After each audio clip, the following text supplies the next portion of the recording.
envejecer saludablemente, ¿no?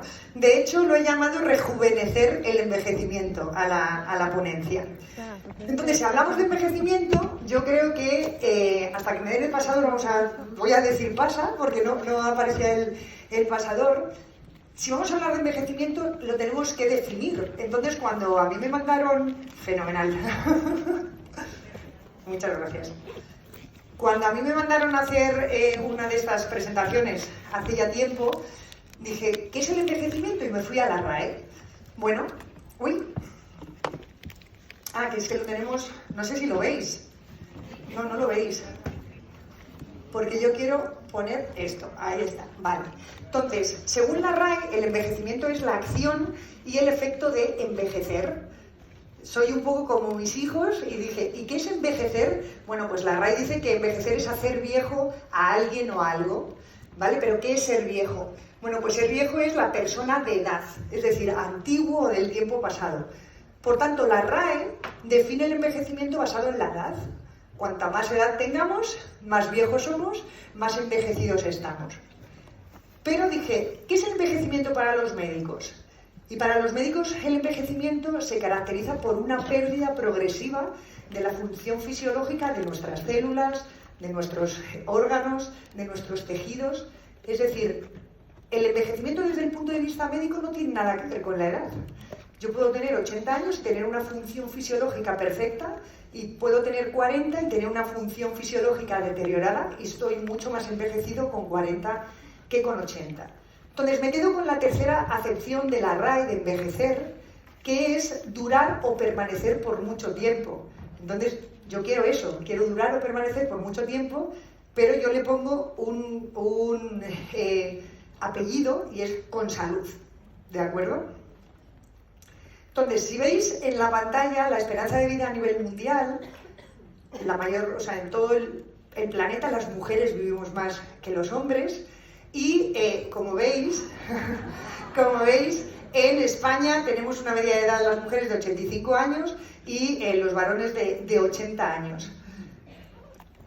Hace poco, en febrero de este año, en la Voz de Galicia, porque mis suegros son gallegos, entonces fui a verlos y leyendo el periódico me salió este artículo donde dicen que en la zona de Galicia, sobre todo de La Coruña, había mayores de 100 años, 202 mujeres y varones 50. Dije, bueno, seguimos teniendo, igual que la esperanza de vida en el resto del mundo, las mujeres vivimos más que los hombres aquí. Pero quiero hacer la diferencia entre el health span y la life span.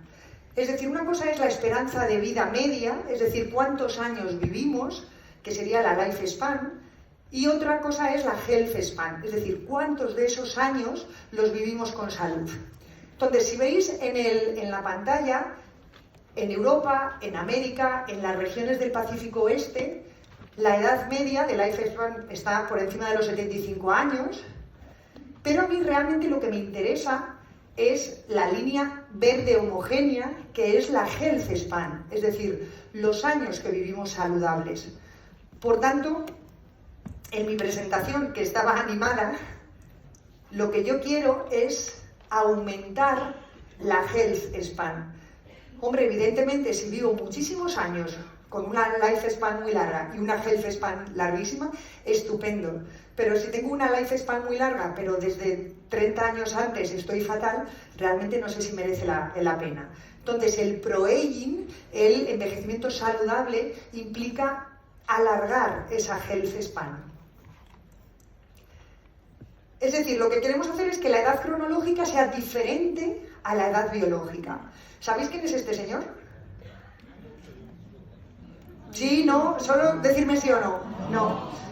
Bien, bueno, pues fenomenal. Es Brian Johnson, exactamente. Es un multimillonario americano que toma 100 pastillas al día, que hace 16 horas de ayuno, que tiene 30 médicos a su servicio, que se gasta $2 millones al año, porque lo que quiere es rejuvenecer su edad biológica. Él tiene ahora 45 años y quiere llegar a tener una edad biológica de 18. La verdad es que ahora mismo su vida es un poco un ensayo clínico, porque está muy monitorizado. Leí hace poco que le hacen una colonoscopia al mes. El otro día hablando con un... me decía, pues yo no sé si merece la pena eso,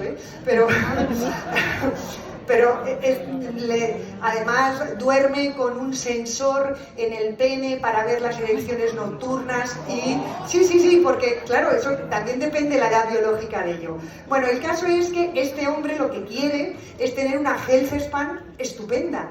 Quiere seguir creciendo, quiere... ¿qué pasó? Quiere ir cumpliendo años hasta que llega un momento que aparecen unos pequeños achaques y ya pues fallece, ¿no? Eso es lo que quiere este señor.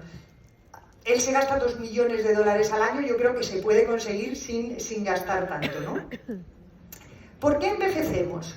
Bueno, pues se lo debemos, el poder decir que envejecemos porque nos oxidamos, al doctor Hartmann. El doctor Hartmann es el padre de la teoría de los radicales libres. Y él ya casi a principios del siglo XX lo que decía es que envejecemos porque nos oxidamos, y además empezó a darle mucho papel a la mitocondria. Envejecemos porque esa mitocondria empieza a estar disfuncional y eso es lo que hace que poco a poco vayamos teniendo enfermedades y vayamos envejeciendo. ¿Y qué ocurre cuando envejecemos? Es decir, está claro que envejecemos porque nos oxidamos.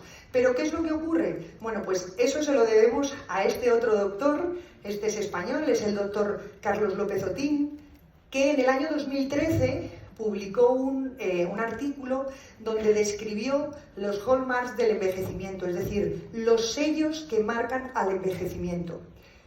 10 años más tarde, en el 2023, porque en ese 2013 describieron nueve características que marcaban el envejecimiento. En el año 2023 describieron otras 3 y al final ya tenemos 12, y se sabe que a medida que vamos envejeciendo, pues nuestras células se les van acortando los telómeros, van teniendo problemas en la proteostasis, es decir, en la síntesis de proteínas, tenemos daños en el ADN, tenemos inflamación crónica, empieza a haber disbiosis. Es decir, se describió exactamente qué es lo que ocurre cuando envejecemos. Entre el año 2013 y el año 2023, son 10 años de diferencia, hay 300.000 artículos publicados a nivel científico que están estudiando qué es lo que podemos hacer para que ese envejecimiento se ralentice. Porque, como os digo, ese artículo del 2013 fue como el pistoletazo de salida de, si ya sabemos lo que ocurre cuando envejecemos, podemos atajar eso que ocurre, ¿no? Si no sabemos lo que pasa, no le podemos poner remedio. Por tanto, el envejecimiento es algo que nos preocupa a todos, como a todos los científicos, es decir, a todos los médicos, evidentemente a los pacientes también, pero a todos nos debe preocupar como personas, porque desde que nacemos casi que estamos envejeciendo, ¿no? Nos oxidamos porque tenemos radicales libres. Entonces podéis decir, jolines, pues que no los produzcamos. Bueno, los radicales libres sabemos que son necesarios. Son necesarios porque funcionan, entre otras cosas, como moléculas de señalización. El problema es que cuando somos jóvenes, cuando tenemos salud, esos radicales libres se eliminan rápidamente, entre otras cosas, por el nivel de glutatión que tengamos, pero también por ciertas vitaminas como la A, la C o la E, que son antioxidantes. El problema es cuando esos radicales libres se producen en exceso y entonces se produce un estrés oxidativo y eso es lo que nos hace enfermar. Por tanto, ese estrés oxidativo es el mecanismo clave en muchas enfermedades. ¿Qué produce radicales libres? Pues fijaos, cuando fumamos estamos produciendo radicales libres, estamos atacando a nuestro propio organismo. También, por ejemplo, la radiación, tanto la solar o las radiaciones ionizantes. La contaminación, vivir en un sitio sumamente contaminado, hace que nuestro organismo nuestros pulmones estén respirando un aire que no es sano y también vamos a producir radicales libres. La disfunción mitocondrial de la que os hablaba antes. La mitocondria es fundamental para que nuestras células funcionen correctamente porque es el órgano lo que produce la energía. Si tenemos la disfunción mitocondrial no vamos a producir energía y al final las células se van a ver afectadas. El ejercicio extremo es un productor de radicales libres. El hacer ejercicio moderado todos los días es lo mejor que podemos hacer. Y lo peor que podemos hacer es No, yo no hago nada de ejercicio entre semana, que eso me lo dicen muchos pacientes, pero bueno, el sábado juego 3 horas al pádel y digo, haces un flaco favor a tu organismo. Es decir, si el músculo no está adaptado a hacer 3 horas de ejercicio, te aseguro que se está oxidando en exceso. Por eso ese ejercicio extremo o ese ejercicio en alguien que no esté adaptado es un productor de radicales libres. El estrés, tanto físico como mental, también hace que nuestro organismo produzca más radicales libres. La alimentación inadecuada, el estar comiendo eso, el fast food, pues hacemos poco favor a nuestras células, ¿no? El tener inflamación crónica, es decir, cuando ya hay ciertas enfermedades, es como el pez que se muerde la cola, el estrés oxidativo nos hace enfermar, pero la enfermedad a su vez hace que generemos más radicales libres. Y los medicamentos, muchas veces el tomar fármacos para diferentes enfermedades, como decía un profesor mío en la facultad, es que realmente el fármaco es un mal menor, es decir, te están tratando unas cosas, pero te están afectando otras. Por tanto, si tenemos en cuenta todo esto, pues estamos muchas veces rodeados de factores que nos hacen tener un estrés oxidativo aumentado. ¿Y qué ocurre si hay un exceso de oxidantes? Pues está claro, no tenemos un equilibrio, es decir, si tenemos más oxidantes que antioxidantes, pues nos oxidamos y nos pasa como a esta manzana. Es decir, en la manzana se ve claramente, en nuestras células ocurriría lo mismo y nuestra piel muchas veces es el reflejo de nuestro interior. Hay personas que tienen una edad cronológica realmente joven, pero les ves la piel y dices, uff, como sus órganos estén como su piel, realmente está muy envejecido, ¿no? Porque la piel la tenemos a flor de piel, nunca mejor dicho, y está expuesta sobre todo a, por ejemplo, a esa radiación solar que nos hace envejecer. ¿Qué tenemos que hacer para recuperar el equilibrio? Bueno, pues está claro, tenemos que disminuir los radicales libres, aumentar los antioxidantes y de esa forma alcanzaremos el equilibrio. ¿Cómo vamos a disminuir los radicales libres? Pues hay cosas que sí que podemos hacer, es decir, los que fumen, dejen de fumar, por ejemplo. Es decir, ya están haciendo un favor a su organismo si no le están sometiendo a ese exceso de humo, a ese exceso de nicotina. Más cosas que podemos hacer, protegernos de la radiación. Es decir, no es malo tomar el sol, pero no es bueno a las 3 de la tarde ponerse sin protección a tomar el sol. Protejámonos. La contaminación, bueno, lo suyo sería que todos pudiéramos vivir en el campo y alejados de la contaminación, pero muchas veces eso no es posible, pero sí que lo que podemos hacer es, siempre que tengamos un momento libre, pues que vayamos a pasar nuestro tiempo pues en sitios, bueno, pues abiertos y en contacto con la naturaleza, que eso es bueno no solo para disminuir la contaminación, sino también para disminuir de mucha contaminación cerebral, ¿no?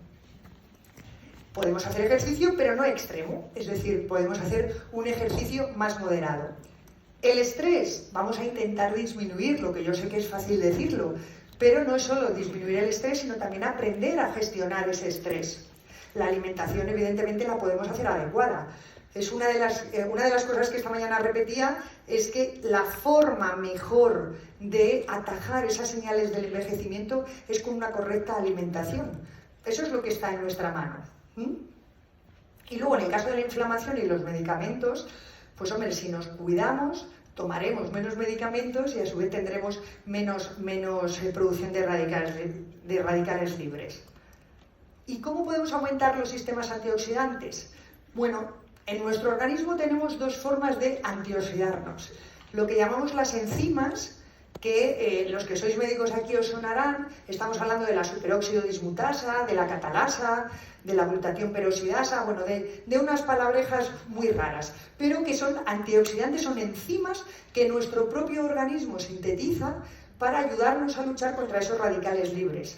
Y esas enzimas se producen, entre otras cosas, por un factor de transcripción que se llama NRF2, que ese seguro que sí que os suena, porque sabéis que cuando hablamos de los booster, es uno de los factores o sea, es el NRF2, una de las cosas que estimula esos boosters. Bueno, pues ese factor de transcripción estimula la síntesis de esas enzimas. Y luego tenemos el sistema de antioxidantes no enzimáticos, que serían pues la vitamina C, la vitamina E, los carotenoides, la coenzima Q10, los estrógenos, Por eso las mujeres vivimos más, entre otras cosas, tenemos más estrógenos que vosotros, varones. Entonces tenemos más sistema antioxidante. Y por último estaría el glutatión. El glutatión, todos lo sabéis, pero por si acaso hay alguno nuevo, el glutatión es un tripéptido, es decir, está formado por 3 aminoácidos, que es la cisteína, que es la glicina y el ácido glutámico. Cuando se unen dentro de la célula, eso es muy importante, nuestra célula produce glutatión y ese glutatión es el antioxidante maestro. ¿Por qué digo lo de que es muy importante que se una dentro? Bueno, pues porque se sabe que las células son impermeables al glutatión. Es decir, yo puedo tener un montón de glutatión corriendo por mi sangre que no va a penetrar dentro de la célula. Lo que va a penetrar dentro de la célula son los aminoácidos y en concreto el más importante de todos es la cisteína. Para que se produzca la síntesis de glutatión se necesitan 2 enzimas.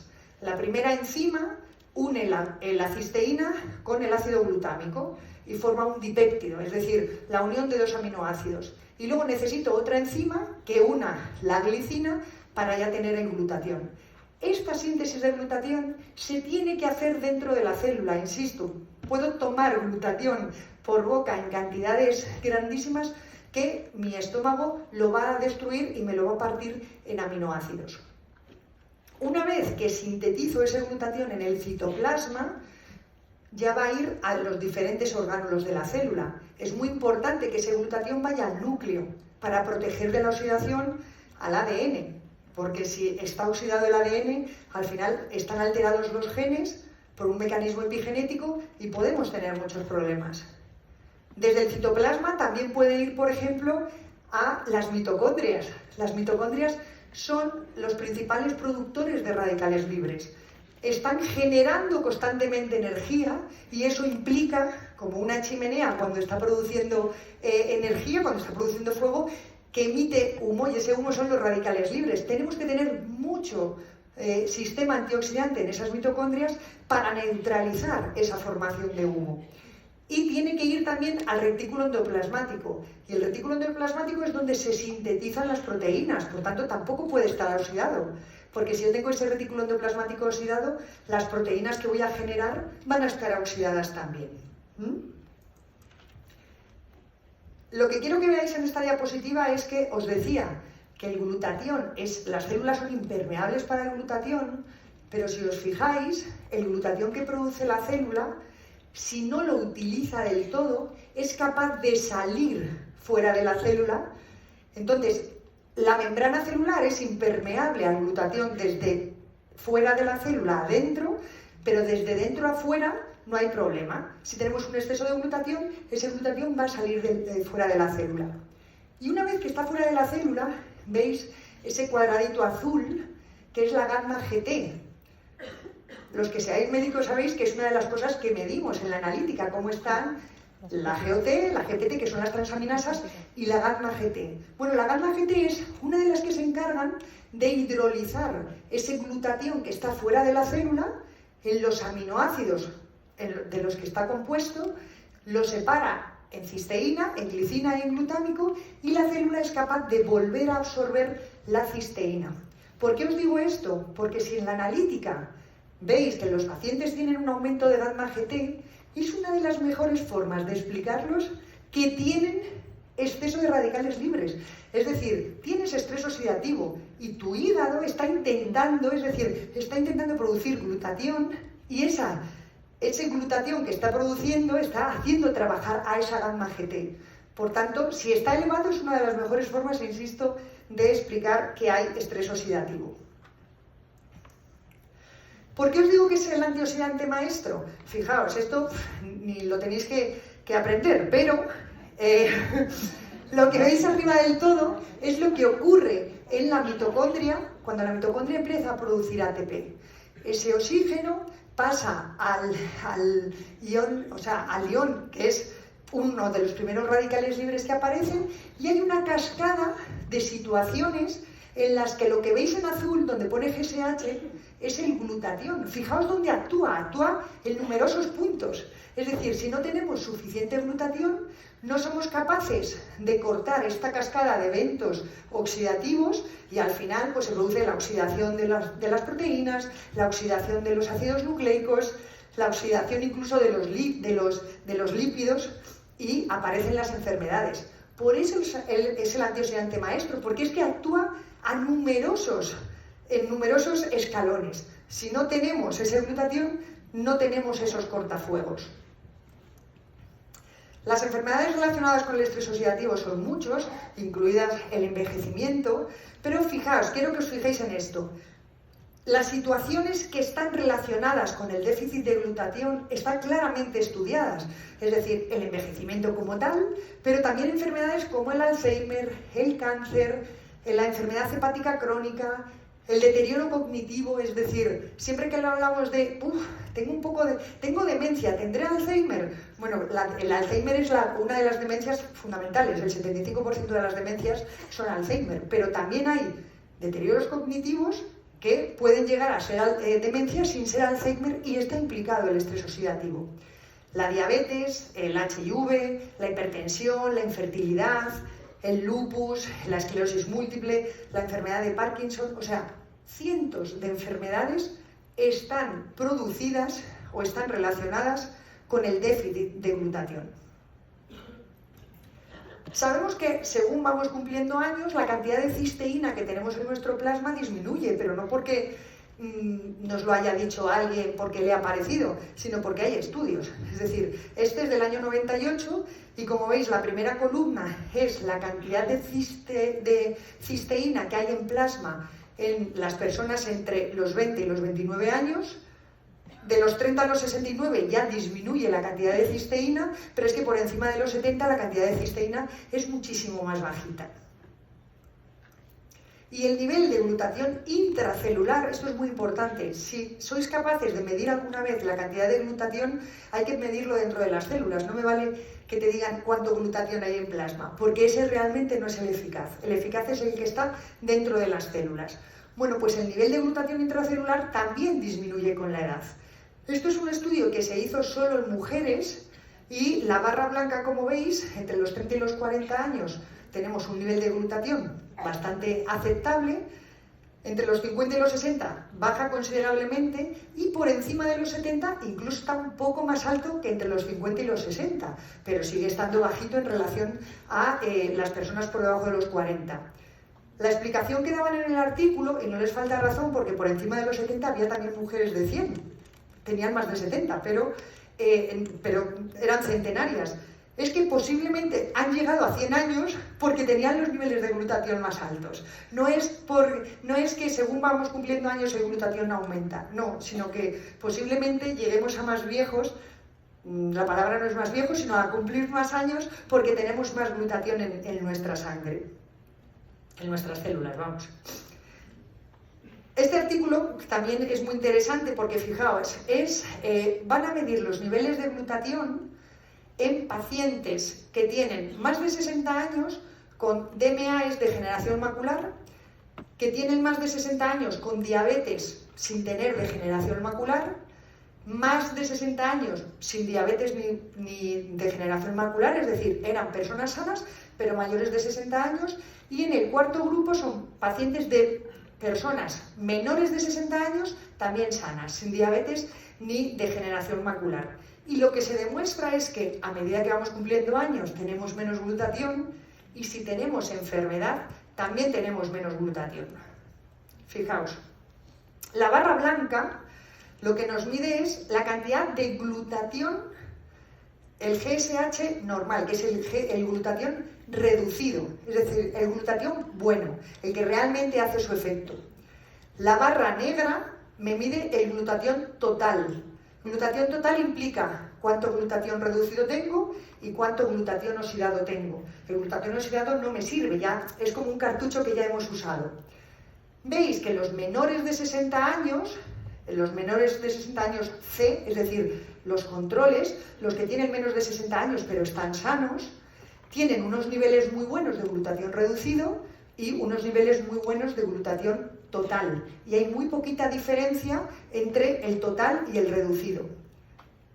Las segundas columnas, que es mayores de 60 años, controles, es decir, tienen más de 60 años pero están sanos, tienen unos niveles de glutatión reducido más bajos, la barra blanca es menor que en los menores de 60 años, o sea, tienen menos glutatión, pero en cambio el glutatión total, la diferencia es muy pequeña. ¿Me seguís, verdad? Vale. En las siguientes columnas, es que como no tengo puntero, no os lo puedo señalar. En la siguiente columna, que es donde pone ARMD, es decir, son pacientes que tienen degeneración macular y además, no, tienen diabetes, pero no tienen degeneración macular, tienen un glutatión total más bajito, perdón, sí, y el glutatión reducido también más bajito. Y desde luego los que son diabéticos y además tienen degeneración macular son los que tienen un glutatión reducido mucho más bajo y un glutatión total más bajito. Entonces podéis decir, ¿y por qué tienen el glutatión total alto, por ejemplo, los controles, y el glutatión reducido bajito? Pues mirad, aquí está la contestación. Porque lo que tienen es más glutatión oxidado. Es decir, cuanto más enfermos están, resulta que tienen más glutatión oxidado y menos glutatión reducido. Por eso hay tan poca diferencia en cuanto al glutatión total, pero es porque es un glutatión que ya está utilizado. Entonces, ¿el estrés oxidativo es lo mismo que el envejecimiento? Sabíamos que el estrés oxidativo, el doctor Hallman nos decía que envejecíamos porque nos oxidábamos. Y el doctor López Otín decía, en el envejecimiento hay un montón de cosas que ocurren, 12 cosas. ¿Pero realmente esas 12 cosas están en relación con el estrés oxidativo? Bueno, pues no se puede saber, a no ser que demostremos que mejorando el estrés oxidativo va a mejorar el envejecimiento. Entonces, como os decía, tenemos que demostrar que los procesos degenerativos pueden mejorarse elevando los niveles de antioxidantes. Entonces, este artículo del 2005 hicieron algo muy interesante. Fue, ¿qué es lo que ocurre cuando cumplimos años? Pues que disminuye la función muscular, que aumenta la masa grasa y disminuye la masa magra. Pesando lo mismo a los 50 que a los 40 no estamos bien, porque a los 50 tenemos más grasa y menos músculo. Aumenta el TNF-alfa, es un factor de necrosis tumoral que es una adipoquina inflamatoria. Disminuye la función inmunitaria y disminuye la albúmina en sangre. Esto está constatado que ocurre en los pacientes con edad. Si le suplementamos con cisteína, resulta que lo vamos a ir revirtiendo. Aumentamos la función muscular, disminuimos la masa grasa y aumentamos el músculo. Tenemos una disminución de la inflamación, porque por eso disminuye el TNF-alfa. Aumenta la función inmunitaria y además mucho, y aumenta la albúmina en sangre. Es decir, estamos revirtiendo, como os digo, todos los procesos que aparecen en alguien con edad. Conclusiones. La pérdida de juventud, salud y calidad de vida en parte es por deficiencia de cisteína. El consumo de cisteína en la dieta es subóptimo y todos tendremos un déficit antes o después, en función de cómo nos cuidemos. Entonces, la cisteína sabemos que es un aminoácido semiesencial porque el organismo lo puede sintetizar a partir de la metionina, pero en muy poquita cantidad, y si el paciente, por ejemplo, tiene problemas hepáticos, ya no sintetiza cisteína a partir de la metionina.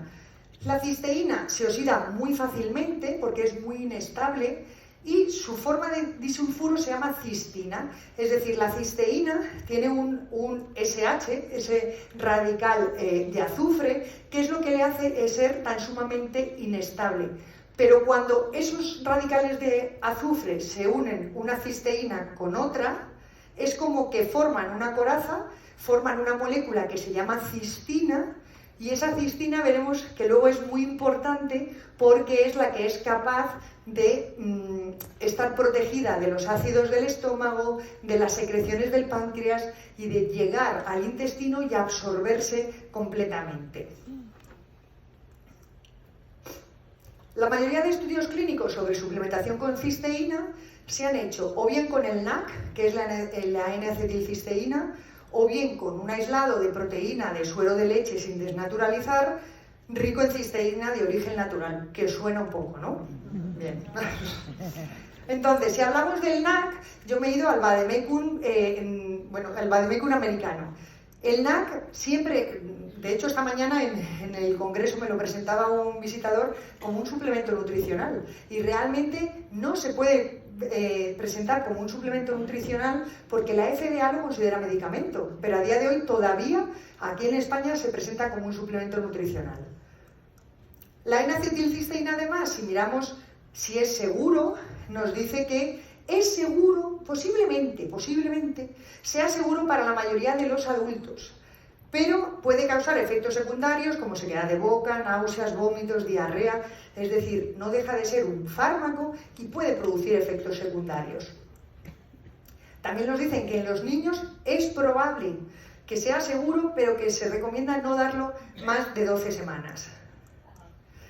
Y si vemos los posibles efectos secundarios que puede tener, vemos que en el asma nos dicen que lo demos con cuidado, que si el paciente va a ser sometido a una cirugía, que se lo quitemos porque le puede alterar la coagulación, o que incluso puede retardar la coagulación sanguínea, entonces si están tomando, por ejemplo, Sintrom o medicamentos parecidos, puede haber interacciones. Entonces no es un suplemento al uso, porque puede tener efectos secundarios. El otro producto con el que se han hecho los estudios es con Immunocal, con el aislado de proteína de suero. Sabéis que es sin desnaturalizar, que es un nutracéutico de calidad farmacéutica, con 45 años de investigación y 25 de comercialización, que está incluido en el Fish Index Reference, que ahora os lo enseñaré, incluido en el CPS y además que tiene, pues muchas patentes. Yo, como curiosa que soy, cuando me lo presentaron, me fui al PDR, al Fish Index Reference, y empecé a leer, a ver qué es lo que pone. No sé si alguna vez os lo habéis leído, el PDR, pero esto es lo que pone. Tú te coges el PDR, que es como el vademecum español, y te dicen que Immunocal es un aislado de proteína de suero sin desnaturalizar, especialmente formulado, especialmente preparado para proporcionar una rica fuente de cisteína biodisponible, que luego veremos lo que es. Ayuda al cuerpo a mantener concentraciones óptimas de glutatión, está clínicamente probado que eleva los valores de glutatión y hay varias patentes. Indicaciones y usos. Los estados de deficiencia de glutatión incluyen, pero no se limitan a HIV, hepatitis, cáncer, cataratas. Nos ponen ahí todas las enfermedades para lo que lo podemos utilizar. Contraindicaciones. Personas que tienen hipersensibilidad conocida a proteínas específicas de la leche. Solo a los pacientes que son alérgicos a la proteína de la leche. No hablan para nada de intolerantes a la lactosa. Precauciones. Personas con terapia inmunosupresora y personas con cistinuria. Es decir, como vamos a dar cistina, si tenemos pacientes que eliminan esa cistina por la orina y que tienen cálculos, antecedentes de cálculos renales por cistina, pues tendremos que tener cuidado con esa cistinuria, nos dice el PDR. Advertencias. Cada sobre tiene 9 gramos de proteína, contiene menos de un 1% de lactosa. ¿Y cómo se dosifica?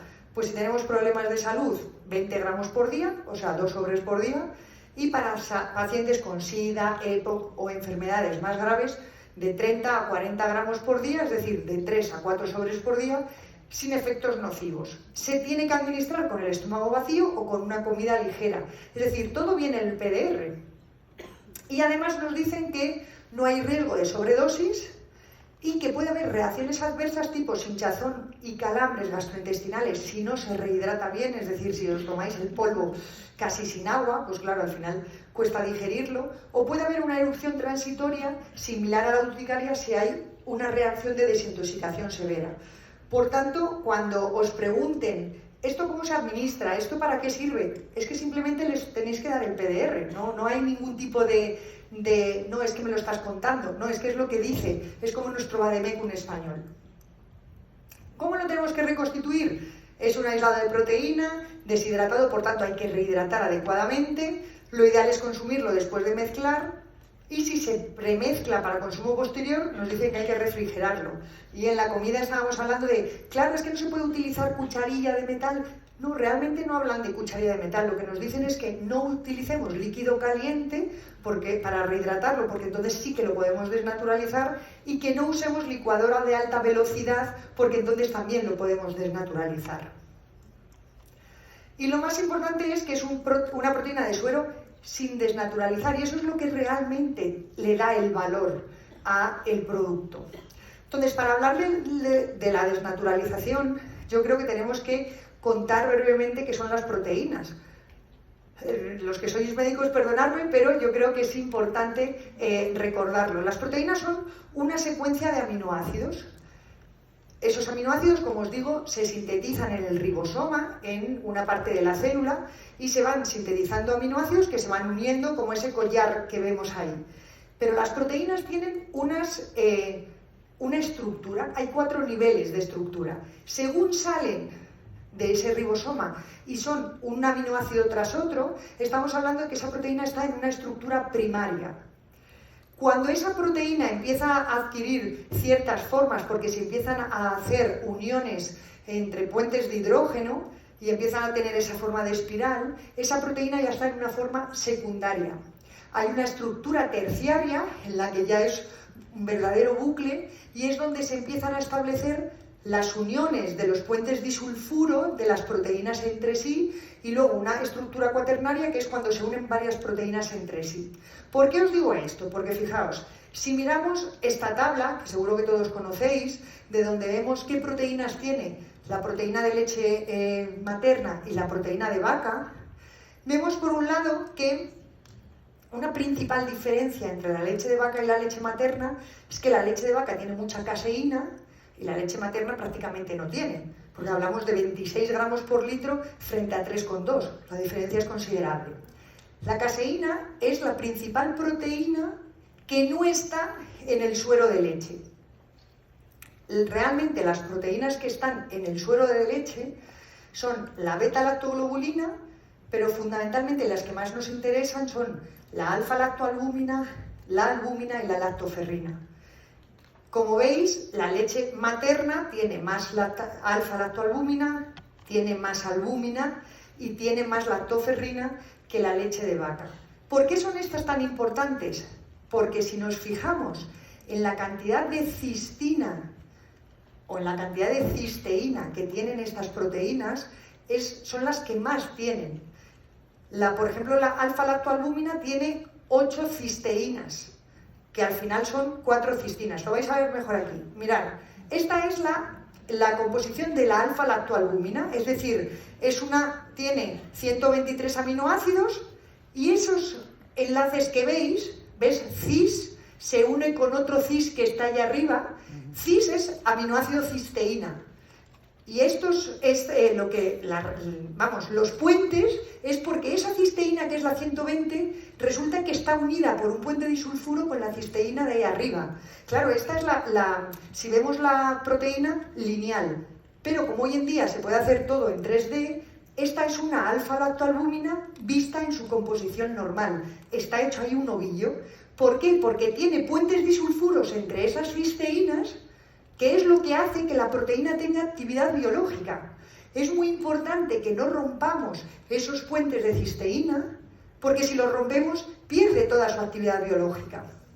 Esta es la alfa-lactoalbúmina, que tiene, como veis, 4 cistinas, es decir, tiene 8 cisteínas unidas. Pero la albúmina de suero, que es una proteína mucho mayor, que tiene 500 y pico aminoácidos, tiene 17 cisteínas.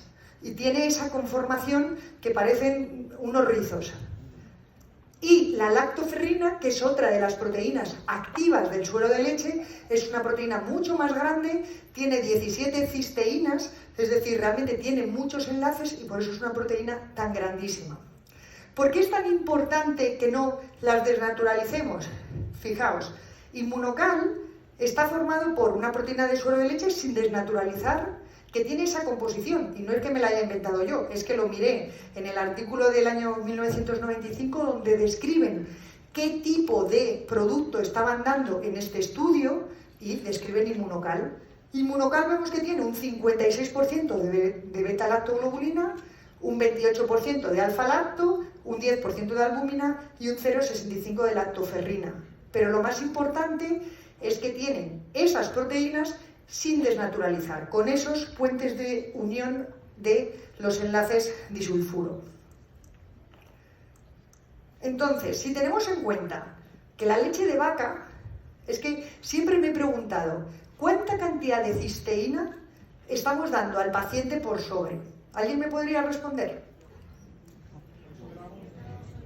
No, estamos hablando cuando tú tomas un sobre, le estás dando 9 gramos de proteína. Pero ¿cuántos miligramos de cisteína estamos tomando? No os oigo. 380 y tantos. ¿Y de dónde ha salido ese número? No, pero en el sobre no lo pone.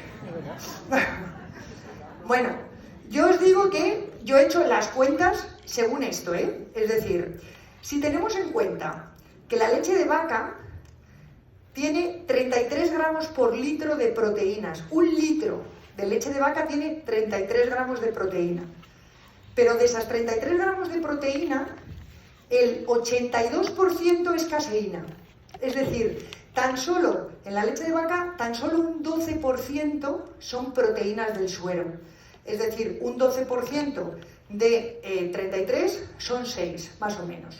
¿Vale? ¿Me seguís? Vale. Si yo tengo en un sobre de Inmunocal, tengo 9 gramos de proteínas del suero, podemos inferir que necesito 1,5 litros de leche de vaca, que tiene 6 gramos de proteínas de suero por litro, necesito 1,5 litros para tener 9 gramos. ¿Sí o no? Vale. Entonces, necesito 1,5 litros de leche de vaca para obtener un sobre de Inmunocal que tiene 9 gramos de proteína. Si cada gramo de proteína en total en la leche de vaca tiene 6,4 miligramos de cisteína por gramo de proteína, es decir, por los 33, estamos hablando que habría que multiplicar 6 por 4 por 33. Ahora no me acuerdo cuál es eso sería 1 litro, pero como necesitamos 1,5 litros, estamos hablando que es en torno a 300 y pico miligramos de cisteína en un sobre. ¿Bien? Eso, si tenemos en cuenta que la leche humana tiene tan solo 9 gramos de proteínas por litro, tiene muy poquita proteína, pero resulta que el 75% de esa proteína es proteína del suero. O sea, en la proteína de la madre, la mayor parte de las proteínas son proteínas del suero. Alfa-lactoalbúmina, lactoferrina, albúmina sérica. Y cada gramo de proteína tiene 38 miligramos de cisteína. Es decir, es casi 6 por 4, 24, 6 por 5, 30, casi 6 veces más. Por eso podemos decir que la cantidad de cistina que hay en un sobre de Inmunocal equivaldría a ¿cuánta leche de madre?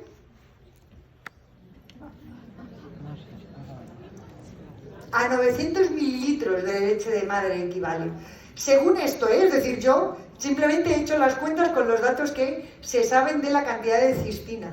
Por tanto, yo creo que cuando os pregunten cuánta cantidad de cistina tiene, lo podéis decir haciendo cuentas y no porque os lo hayan dicho unos u otros. Entonces, equivale a 900 mililitros de leche materna. ¿Y por qué es tan importante que es sin desnaturalizar? Porque fijaos, cuando nosotros tomamos las proteínas, que es esa secuencia de aminoácidos, cuando llegan al estómago, el ácido del estómago empieza a romper todos esos aminoácidos y empieza a producir aminoácidos por un lado y polipéptidos, o sea, va haciendo esa proteína que es muy larga, la va troceando. Por un lado salen aminoácidos de uno en uno y los polipéptidos son una serie de aminoácidos más grandes. Llega el páncreas, los sigue partiendo, pero los dipéptidos, es decir, la unión de dos aminoácidos unidos por un puente disulfuro, que es lo que es la cistina, no es capaz ni el estómago ni el páncreas de romperlo. Entonces llega al intestino delgado y ese dipéptido de cistina se absorbe, pasa a sangre y ese dipéptido de cistina, cuando llega a la célula, entra en forma de cisteína y forma el glutatión. Por eso es muy importante que, claro, si nosotros comparamos proteínas de suero de leche, hay muchas proteínas de suero de leche, pero si comparamos qué ocurre Inmunocal frente al resto de proteínas de suero de leche, es el que más aumenta la cantidad de glutatión, porque es un suero de leche sin desnaturalizar. De hecho, bueno, tenéis estudios clínicos, este es del 99, donde se demuestra cómo después de suplementar con Inmunocal hay un aumento considerable del glutatión intracelular y además aumenta un 35% y además no es solo que aumente el glutatión, sino que mejora la formación de ese músculo porque está hecho en deportistas. ¿Y son todas las proteínas de suero de leche iguales? No, un no redondo, ¿no? Este suero de leche, que es el que se toman los culturistas y la gente que va al gimnasio, es un suero de leche desnaturalizado. Eso que implica que cuando nos lo tomamos, el estómago y el páncreas lo que hace es ir rompiendo esa proteína que no tiene ningún puente disulfuro en los diferentes aminoácidos. Esos diferentes aminoácidos llegan al intestino y se absorben como aminoácidos independientes. Hombre, son muy importantes para nuestros músculos, porque cuando llegan al músculo se van a unir y entonces nos hacen generar masa muscular.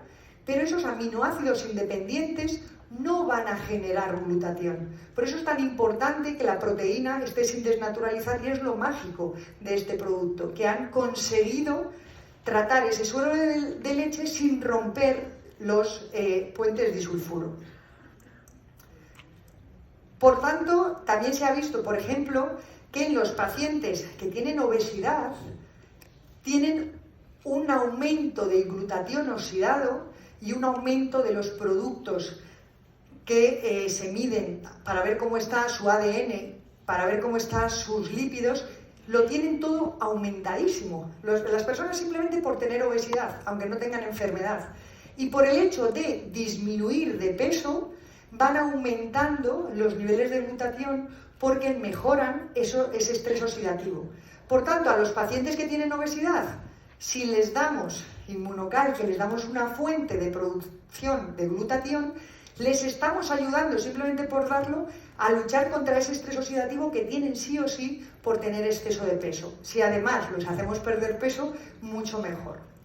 Por eso, yo os quería plantear si hacemos un reto de 15 días. ¿Estáis dispuestos? Vale.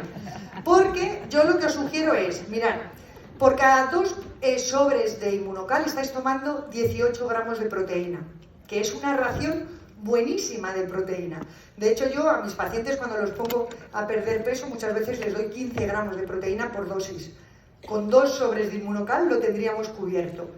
Si vosotros durante 15 días desayunáis como proteína, solo 2 sobres de Inmunocal, pero no pongáis más proteína en el desayuno, y en la cena ponéis 2 sobres de Inmunocal, que serían otros 18 gramos de proteína, y en la comida hacéis una dieta equilibrada, pues una verdura, una proteína animal, en 15 días me tenéis que contar lo que os pasa. Y lo que os pasa va a ser maravilloso. ¿Estáis dispuestos a hacerlo? Uy, he oído un sí muy pequeño, ¿eh? Vale, porque otra vez que nos encontremos me tendréis que contar qué es lo que ha pasado. Es decir, podemos estar dando al organismo antioxidantes y a su vez estar preservando la masa muscular y haciendo perder masa grasa.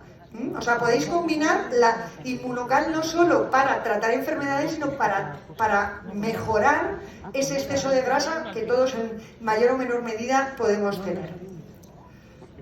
Por tanto, es momento de dudas.